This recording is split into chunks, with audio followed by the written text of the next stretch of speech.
आज सुनिए श्री अजय जुगरान की लिखी हुई कहानी शिफा। कानूनी क्षेत्र के विशेषज्ञ होने के साथ साथ अजय जी लेखन को भी महत्व देते हैं। वे एक अच्छे लेखक और कवि हैं। आज सुनिए उनकी लिखी हुई कहानी शिफा, मेरी जुबानी। मैं हूँ सीमा सिंह। अपने धर्म और परिवार रिश्तों में हमारी पैदाइश हमें कभी जीवन भर तो कभी एक खास उम्र तक विरले ही कोई भी चयन करने देती है। पर अगर हम चाहें तो अपने सेवा मार्ग, उसके लाभार्थियों और अपने मित्रों का चुनाव स्वयं कर सकते हैं। ऐसे सेवा मार्ग में ही हमारी सेवा में सहाय मित्र स्वतः हमें चुनेंगे और हम उन्हें। वो आस्तिक हों ना हों, पर सेवा मार्गी डॉक्टरों के हाथों में मरीजों को ठीक करने की विलक्षण शक्ति संचित हो जाती है, क्योंकि उनके लिए हर मरीज सबसे पहले एक इंसान होता है, फिर किसी पूजा पद्धति को मानने या ना मानने वाला। समय समय पर ये शक्ति उनकी सेवा के प्रशिक्षण और अनुभव के साथ साथ मरीज को हृदय और प्रार्थना से ठीक करने के निस्वार्थ प्रयत्नों पर अकस्मात दैवीय अनुकंपा के रूप में परिलक्षित होती है। प्रस्तुत है उठते बैठते चलते फिरते टुकड़ों टुकड़ों में हमारी डॉक्टर मामी की सुनाई उनके जीवन अनुभवों पर आधारित एक ऐसी ही छोटी सी कहानी शिफा। गीता मामी बोली, उस लड़के ने जोशी मठ के भरे बाजार में उस शाम बारिश की फुहार के बीच लगभग गोता लगा मेरे पैर छू वापस सीधा खड़े होते हुए कहा, आपने पहचाना नहीं मुझे डॉक्टर साहब? कुछ हतप्रभ मैंने उसका चेहरा देखते हुए उसे चिरंजीवी रहो का आशीर्वाद दिया और पूछा, तुम कौन हो बेटा? वो बोला, मैम आपके हाथों पैदा हुआ मालती का बेटा प्रदीप। अरे वाह, मालती का बेटा, कितने बड़े हो गए हो तुम? माँ कहाँ है? तुम क्या करते हो? माँ पिछले साल दून अस्पताल से रिटायर हो, अब नया घर बना वहीं पास रायपुर में रह रही हैं। मैं ये जीप ट्रैकर चलाता हूँ मैम। आज शॉपिंग कीजिए, फिर जहाँ जाना होगा मैं आपको वहाँ छोड़ दूँगा। वैसे मुझे कल सुबह बद्रीनाथ का चक्कर भी लगाना है, कहें तो आपको यात्रा भी करा लाऊं? धन्यवाद, पर नहीं बेटा, मैं तो कल ही टैक्सी से बद्रीनाथ दर्शन कर आई हूँ अपने मित्रों के साथ, और अभी मेरे पास उसी टैक्सी ड्राइवर की सेवा है। लेकिन अच्छा हुआ जो तुम मिल गए। मैं कल बस से देहरादून पहुँच तुम्हारी माँ से बात करूँगी। अभी तुम अपने लिए सवारियाँ पकड़ो, फिर मिलेंगे। खुश रहो। इस पर उसने एक बार फिर झुककर मेरे पैर छुए और कुछ सवारियों को आते देख अपनी जीप के पास जा खड़ा हो गया। अगले दिन की घनघोर बारिश भरी सुबह जोशीमठ से कुछ ही दूर देहरादून जाती एक बस गहरे खड्ड में गिर गई, जिसके कुछ यात्री मारे गए और काफ़ी बुरी तरह घायल हो गए। डॉक्टर होने के नाते मैं सरकारी एम्बुलेंस में बैठ घटनास्थल के निकट अफरा तफरी के माहौल में पहुंची। जो कुछ बन पड़ा वो किया। अस्थायी शिविर में मेरे जिम्मे एक 7 महीने गर्भवती घायल महिला भी थी। उसे A+ और कई अन्य को अलग अलग ग्रुप्स के खून की आवश्यकता थी। रक्तस्राव के कारण उसकी नब्ज बड़ी धीमी चल रही थी और मेरे अनुभव में शीघ्र खून न मिलने के अभाव में उसे और उसके होने वाले बच्चे की जान को खतरा था। परिस्थितिवश साधनों की कमी में ये दोनों जीवन कच्चे धागों पर टिके थे। मैंने पलकों आंखें बंद कर उनके उपचार में बद्रीनाथ जी से मदद की प्रार्थना की। आंख खुलते लगा कि कोई टेंट में से झांक रहा है। ध्यान से देखा तो प्रदीप निकला। जय बद्री विशाल, भगवान का शुक्र है आप बच गई डॉक्टर साहब। जय बद्री विशाल। वो मुझे देखते बड़ी खुशी से बोला, मैं उस बस में थी ही नहीं बेटा, पर तुम यहाँ कैसे? तुम तो आज सुबह बद्रीनाथ जाने वाले थे। निकल पड़ा था मैम, लेकिन पास ही के एक बड़े डेले के कारण रुकना पड़ा। इधर कल रात आपके बस से देहरादून पहुंचने के बारे में माँ से बात हुई थी, तो इस दुर्घटना की खबर फैलते हुए उसका फ़ोन आया। उसे चिंता हुई कि कहीं आप तो नहीं थी उस दुर्भाग्यशाली बस में। माँ के कहे मैंने किसी तरह अपनी जीप मोड़ी और यहाँ चला आया। अच्छा किया। अब सुनो, मेरी इस मरीज को A+ खून की ज़रूरत है। तुम्हारा ब्लड ग्रुप क्या है? A+ तो नहीं, पर मैं यूनिवर्सल डोनर O- ग्रुप का हूँ। आप जितना खून चाहें मेरा ले लें, उसने अपनी कमीज़ खोलते हुए कहा। और इस तरह वो घायल गर्भवती महिला और उसका होने वाला बच्चा बाल बाल बच गए। पूरे होश में आने पर उस महिला ने मेरा बहुत धन्यवाद किया और मुझे कई आशीर्वाद दिए। ये कह मामी ने गहरी सांस ले पल को अपनी आंखें बंद की और फिर आंख खोलकर बोली, देखो, हम डॉक्टर सिर्फ इलाज करते हैं। ठीक इलाज की राह तो वास्तव में ईश्वर दिखाता है। उसके बनाए संयोगों से ही सही साधन जुड़ते हैं और मरीज ठीक हो जाता है। खैर, मुझे लगता है जीवन अर्थपूर्ण है और उसमें हो रही बातें और घटनाएं कहीं ना कहीं जुड़ी होती हैं। निश्चित ही प्रदीप में मेरी पुरानी चुस्त सेवादार नर्स मालती की थोड़ी झलक और उसके जैसी ही व्यवहार कुशलता भी थी।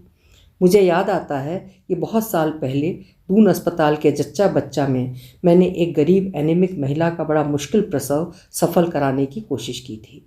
उसकी नाजुक हालत देखकर ऐसा लगता था कि गर्दन और बाजू में तावीज़ बांधने के अलावा घर वालों ने उसकी रत्ती भर भी देखभाल नहीं की है।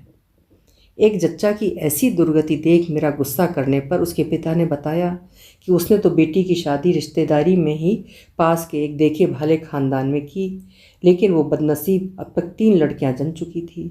इसीलिए शायद इस बार 8 महीनों तक मुरादाबाद में उसके ससुराल वालों ने बिना किसी डॉक्टरी परीक्षा और बिना ढंग का खाना पीना दिए उससे घर के सारे काम करवाए और हाल ही में उसे प्रसव के लिए मायके भेज दिया। वो बेचारी मेरी नाइट ड्यूटी के अंतिम पलों में करहाती हुई माथे पर हर पहर की नमाज अता करने का निशान लिए अपने बदहवास बिन मूछ की मेहंदी लगी दाढ़ी वाले दाहिने हाथ में तस्बीह घुमाते पिता और लगभग 10 आस पड़ोस के लड़कों के जुलूस में पास ही की इमानुल्लाह बिल्डिंग के पीछे की बस्ती से अस्पताल पहुंची। उसके लगभग सारे ही स्वास्थ्य मापदंड बिगड़े हुए थे। कुछ ही घंटे के लंबे और कठिन प्रसव में जब मुझे लगा कि बढ़ते रक्तस्राव से उस निरीह की जान पर बनाएगी, तो मैंने उसका सिजेरियन ऑपरेशन कर उसके बच्चे, एक लड़के को इस आशा से निकाल लिया कि क्या पता अपने बच्चे को देख वो जीने के लिए उत्साहित हो और संघर्ष करे। लेकिन ठीक ऐसा नहीं हुआ। बच्चे की कमज़ोरी और उसे जॉन्डिस हो जाने के खतरे के चलते उसे अलग रखना पड़ा और इधर उसकी माँ की नब्ज़ गिरने लगी। किसी तरह उसकी स्थिति को स्थिर कर मैं उसके लिए उसके ही ओ नेगेटिव ग्रुप के खून का इंतज़ाम कर लाने के लिए उसके पिता से कहे उसे अगली शिफ्ट की डॉक्टर को हैंडओवर कर घर चली गई।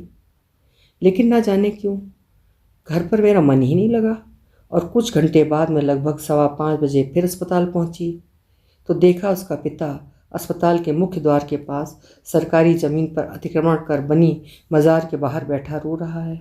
हुआ यूं कि खून देने लाने की बात सुनते ही उन 10 अड़ोस पड़ोस के लड़कों में से ज़्यादातर रफू चक्कर हो गए और जो 2 कुछ देर रुके उनका ब्लड ग्रुप न तो ओ नेगेटिव निकला, न ही उनके पास कोई साधन थे। वो भी मेरे वापस पहुंचते इस मजबूर पिता को अकेला छोड़कर गायब हो गए।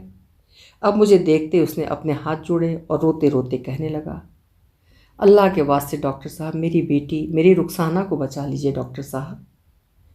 इतनी सुबह मैं उसके लिए खून का इंतज़ाम नहीं कर पाया। मेरे पास इतने पैसे भी नहीं हैं। मैं इसकी अम्मी को क्या जवाब दूंगा? मेरा सारा खून, मेरी जान ले लीजिए, पर मेरी प्यारी बच्ची, मेरी रुखसाना को खुदा के वास्ते बचा लीजिए डॉक्टर साहब। अपने पिता की उम्र के किसी पुरुष को इस तरह विनती विलाप करते देख मैंने अपने भाव छिपा, अपना रास्ता बदला और जच्चा बच्चा वार्ड में घुस गई। देखा तो रुखसाना की हालत और भी बिगड़ चुकी थी। उसकी नब्ज़ पकड़ में ही नहीं आ रही थी और सांसें भी उखड़ रही थीं।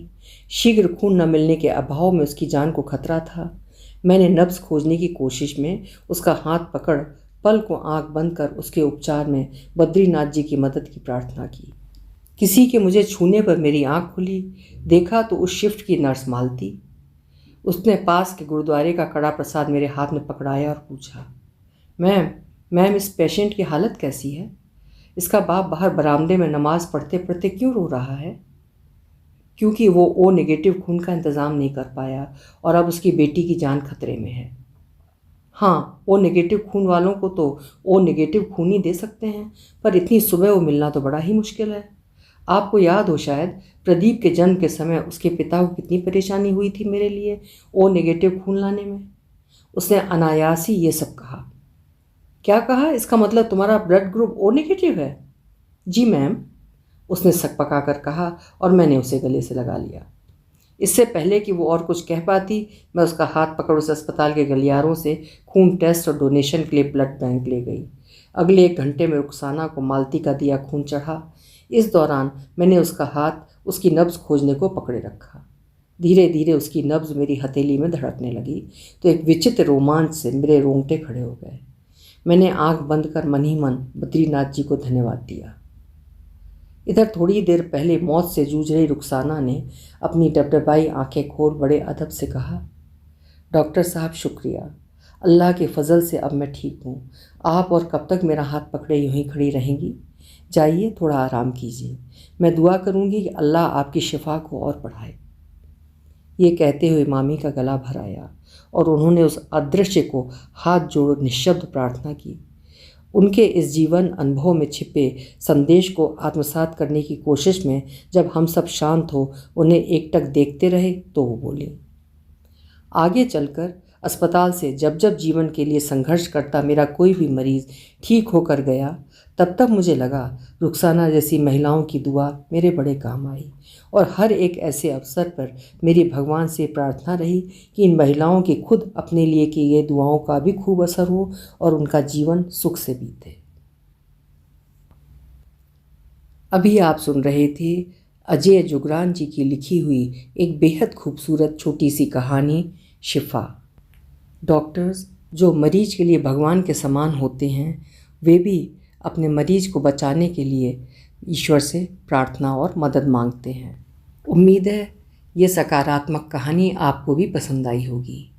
कल फिर मिलेंगे। आपका समय शुभ हो।